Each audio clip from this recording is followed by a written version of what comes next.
सामूंडी पट्टीअ केटियो बंदर खां भलोड़ शायर मक़बूल कलमती लिखे थो नसरी नज़म।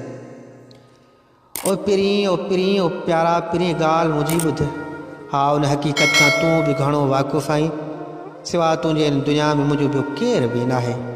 मुंहिंजो सभु कुझु तूं ई आहीं। मूंखे सारो अला जो आहे पर तुंहिंजो आहे, ॿिए कंहिंजो बि नाहे। हिते हर कोई दुनिया जो माण्हू मूंखे थुरींदो रहे थो।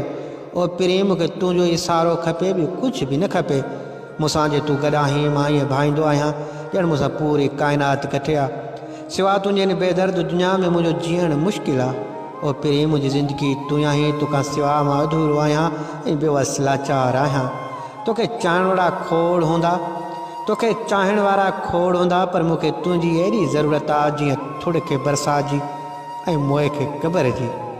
हिन समूरी दुनिया कपूर आहे, ही समूरी दुनिया कपूर आहे। कंहिंखे कंहिंजी का परवाह नाहे, सभु को पंहिंजे मतिलब थो रखे। पोइ तूं पाण ॿुधाए, तोखां पोइ को मूं यतीम खे भला केरु चाहींदो या को हाल पुछंदो। ओ पिरीं बसि मुंहिंजी मोहबत जी पारत अथई। वधीक कुझु नथो लिखां, लिखण खां घणो ई लिखां त घणो ई कुझु आहे, पर वरनि जो पाक को शायदि तो बि ॿुधो हूंदो त थोरो चवणु घणो कुझु सम्झणु। बसि पिरीं मां सम्झी वञ ऐं हथ ॿधी इल्तिजा थो कयां त ओ पिरीं मूंसां वफ़ा कर। ओ पिरीं मूंसां वफ़ा कजां। हा मूंसां वफ़ा कजां।